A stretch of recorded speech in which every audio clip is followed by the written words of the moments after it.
Welcome to Justin's Journeys, Thailand. Put on your Google Cardboard or VR headset for the full 3D experience, or just watch on your device like you are anyways. I've known Aaron since high school, but this was our first international trip together. Alright, Aaron, what are you excited about for this trip? The food. Just the food? The food, the people, visiting friends. Yeah. We disembarked via Delta from the Tom Brady International Terminal in Los Angeles. And if anyone from Delta is watching, please sponsor me. The 13-hour, 13-minute flight actually went pretty quick, thanks to an impressive collection of new documentaries. I liked the Mr. Rogers one. Our transfer was in Shanghai. This is a just huge, spacious area here. This goes forever both ways. Yeah, it's pretty intense. China Eastern packed us into a tiny bus since there was no jetway to speak of. The orange sodium vapor lights and chilly weather made the whole scene totally surreal. You walk like close under the plane, take a photo back home, you'd be going to jail. Despite the lax rules around photography, the flight was comfortable and the food simple but decent. Welcome to Thailand. We arrived in Thailand about 5 hours later and met up with Vidal, Aaron's buddy. All right, it's day 1, hour 1, and now I'm going out into that. I have no idea what to expect. Walking outside was immediately overwhelming. One of the first things I noticed was the organization of the power lines, of which there seems to be very little. How in the heck does this city function? Well, they seem to make it work. I wanted to avoid the roads as much as possible since, surprisingly, Thailand has the second highest road traffic fatality rate in the world, second only to Libya. So we took the BTS, a sleek, fast, and modern rail system in the city. Our first day trip in Bangkok was the Chatuchak Weekend Market, also known as JJ Market. It has more than 15,000 stalls and 11,500 vendors, selling just about anything you could imagine, including cool shirts like these, and of course, food. What are some weird things you've already seen on the market? Levi 501 jeans for Fake. for $3. What are those normally, 501 jeans? You can get them at the Levi store. What are they, like $70 to $100 a piece? So they're probably not legitimate. Oh, absolutely not. It's all fake. What? We followed the flat hustle and bustle of the market with something a lot more vertical, the Octave rooftop hotel and bar. I got the Chiang Mai drink, sipped, and sat to watch the sunset.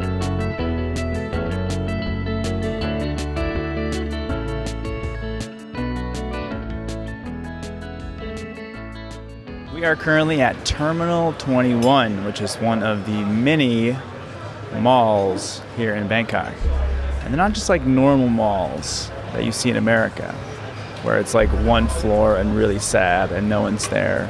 No, these malls are completely friggin' insane. The concept of Terminal 21 is market streets of the world. It's decorated based on well-known streets in cities such as Rome, Paris, Tokyo, London, and Istanbul. This mall is also really tall and has the longest escalators in Thailand. If you're scared of heights, don't look down. After Terminal 21, we decided to make things weird with MBK Center, less upscale and more random. It's a ridiculous place full of knockoff electronics and it's amazing. Wait, this is a tiny phone? It actually has a screen? Oh my gosh. Can use in 2 SIM card. Very nice phone, sir. Does it have apps? No have apps, sir. Okay. That's cool though. We transferred malls yet again to Siam Discovery so I could find my precious mango sticky rice. Siam Discovery is certainly quite a bit more upscale, as you can see. I love the Power Mall store, so full of fancy electronics.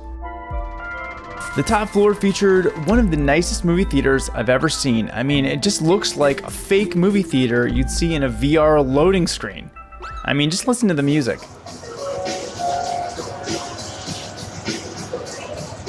That's totally loading screen music, right? Comment below if you agree with me. Another perk, the theaters are all quite different, and when you pick your showtime, you can also see the different types of theaters on the screen. Our next day, we got a little more cultural. Aaron and I are here. It's raining. Yeah, it is. We're gonna see some. What is this? Reclining Buddha? No, that's the other one. This is the Grand Palace. The Grand Palace is a complex of buildings at the heart of Bangkok. The palace has been the official residence of the kings of Siam and later Thailand since 1782. It's one of the most popular tourist attractions in Thailand, but I think the rainy weather actually helped us quite a bit. It was pretty chill. Construction began in May of 1782. Now these guys were actually pretty desperate for materials and didn't have a lot of money, so the palace was initially built entirely out of wood. Obviously what you're seeing now isn't wood, because to find more material for these constructions, the king at the time ordered his men to go upstream to the old capital. We'll see that one in just a minute, which was destroyed during a war a couple years before. So they dismantled those structures and removed as many bricks as they could find. All that stuff was then ferried down the river by barges, where it was eventually built into the walls of Bangkok and the Grand Palace itself. And here's a big touristy Buddha. Felt a lot to me like being at Notre Dame. Just too many people to really appreciate anything, but hey, it's big. And it looks cool in VR. Shiny and stuff.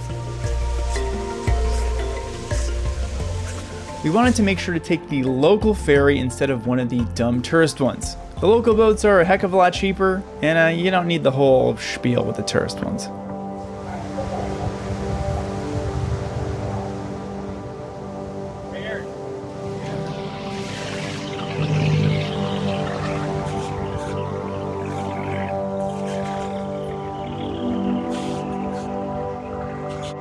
Sweaty Justin here.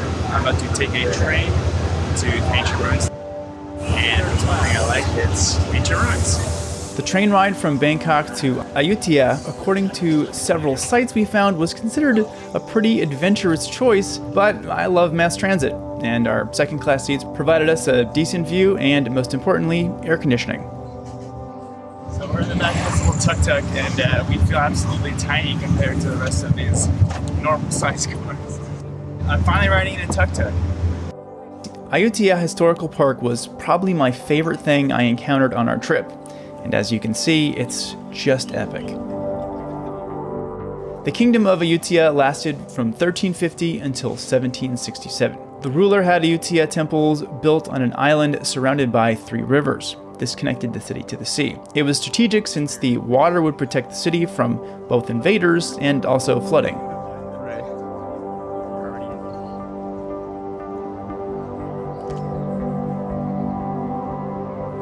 It developed into one of the largest urban areas in the world.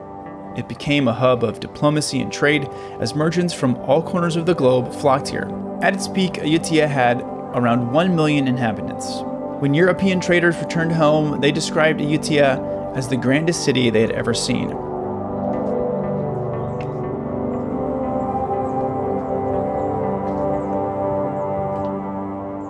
It's a bunch of different little parks. Each one is like a different temple area with a whole bunch of different temple things, and it is really cool. Really overwhelming just how much is around here. But just the pattern of it all, and it's incredible. It's little bricks. But unfortunately, the good times don't last forever. I'm sure you can tell that a lot of areas look badly scorched. Well, the Burmese invaded Ayutthaya in 1765 and took the city over after 2 years of bloody fighting. They stole the kingdom's treasures, enslaved the people, and burned many of the temples to the ground. The ruins of Ayutthaya temples were restored centuries later, and they received UNESCO World Heritage status in 1991.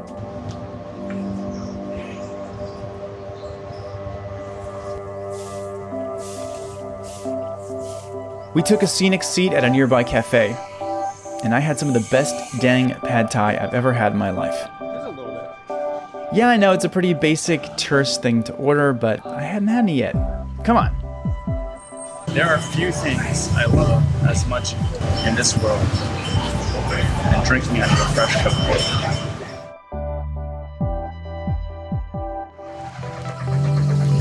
As the city unfurled behind our tiny tuk-tuk, I realized this would be one of my last looks at Thailand. A moment worth savoring. Even though we were only there a few days, Thailand left an incredible impression on me. It wasn't somewhere that I knew I needed in my life, but now I absolutely need to go back. Any parts of Southeast Asia you want to visit? Comment below. Thumbs up this video, and of course, subscribe. That night, all that was left to do was to pack up and prepare for the long journey home.